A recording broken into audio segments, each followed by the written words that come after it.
આગળ સમાચારમાં વાત કરીએ તો આગામી 24 કલાકમાં હવામાન વિભાગે માવઠાની આગાહી કરી છે। તો હવે કાળઝાળ ગરમીથી લોકોને રાહત મળશે। તો કહી શકાય કે કાળઝાળ ગરમી વચ્ચે આ આગાહી કરવામાં આવી છે, પરંતુ કહી શકાય કે ખેડૂતો પણ ક્યાંક ને ક્યાંક ચિંતામાં ગરકાવ થયા છે। સાયક્લોનિક સર્ક્યુલેશન સક્રિય થતાં વાતાવરણમાં પલટો આવશે, તો 30 થી 40 કિલોમીટરની ઝડપે પવન પણ ફૂંકાઈ શકે છે। થંડર સ્ટ્રોમ એક્ટિવિટીના કારણે ભેજનું પ્રમાણ વધવાની આગાહી પણ વ્યક્ત કરવામાં આવી છે। તો ગઈકાલે પણ સુરત ખાતે, ભાવનગર ખાતે પણ છૂટોછવાયો વરસાદ પડ્યો હતો। તો કહી શકાય આગામી 24 કલાકમાં ફરી હવામાન વિભાગે માવઠાની આગાહી કરી। તો કાળઝાળ ગરમી વચ્ચે આગાહીને લઈને ખેડૂતો પણ ચિંતામાં ગરકાવ થયા।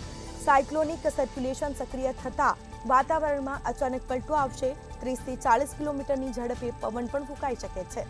થંડર સ્ટ્રોમ એક્ટિવિટીના કારણે ભેજનું પ્રમાણ વધવાની આગાહી વ્યક્ત કરવામાં આવી છે। તો માવઠાની આગાહી કરવામાં આવી। આગામી 24 કલાકમાં હવામાન વિભાગે માવઠાની આગાહી વ્યક્ત કરી છે। તો કાળઝાળ ગરમીથી લોકોને આંશિક રાહત મળશે, પરંતુ આગાહીના પગલે ખેડૂતો ચિંતિત થયા છે।